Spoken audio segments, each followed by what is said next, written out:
Je salue tout ce monde présent. Aujourd'hui, nous sommes là pour parler de notre anniversaire.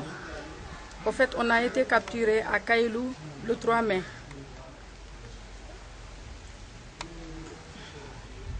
Et aujourd'hui, nous sommes là pour parler un peu de nos malheurs.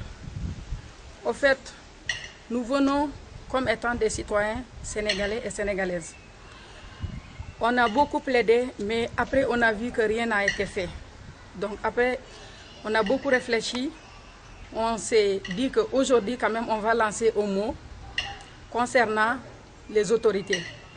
Après notre libération, c'est vrai qu'on a eu beaucoup de problèmes psychologiques et que l'État n'avait pas pris la charge et que le travail qu'on faisait, c'était un travail noble. Nous avons eu beaucoup de promesses.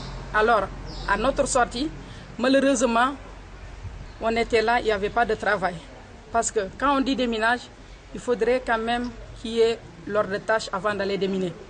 Parce que si de l'autre côté, on ne peut pas accéder pour déminer, nous aussi, on ne peut pas s'y engager. Et je me rappelle, on avait un ordre de tâche avant d'aller déminer, mais malheureusement, avec tout ça, on a été capturés. Donc, après notre libération, l'État du Sénégal ne nous a pas reçus. Le président de la République, il était là à Ziguinchor. On a manifesté, on a parlé, mais rien n'a pas été fait. Donc aujourd'hui, nous sommes encore là pour qu'il nous entende. Nous, on ne vient pas pour la guerre. Moi, au fait, on est là pour qu'il nous trouve des solutions.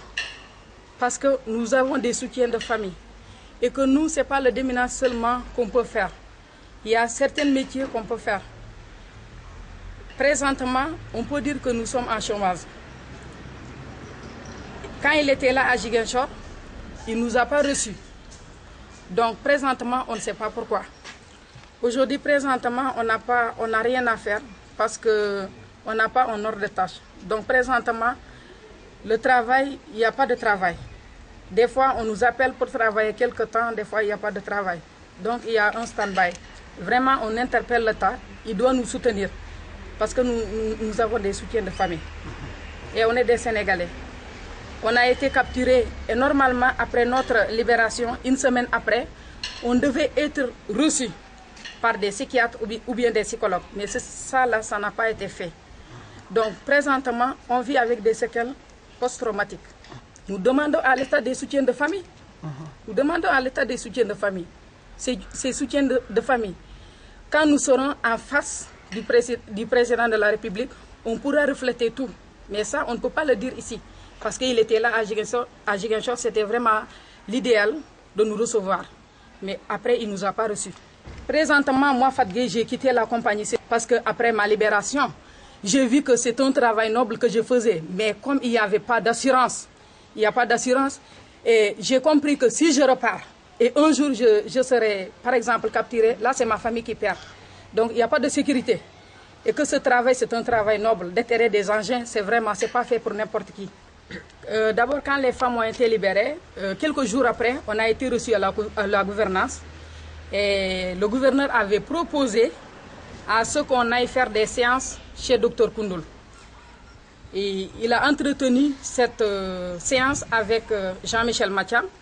Et on est resté 3 semaines sans aller voir le docteur. Donc ça a beaucoup pris du retard.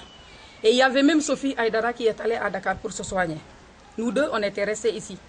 Donc, entre-temps, quand on a été voir Dr Koundoul, il nous a reçus et on a fait 2 séances avec lui. Au fait, on n'a pas été indemnisé jusqu'à présent. On n'a pas reçu d'indemnité. Et que, je me rappelle bien, nous, on a perdu des portables. On a perdu beaucoup de choses. De l'argent, plein de choses.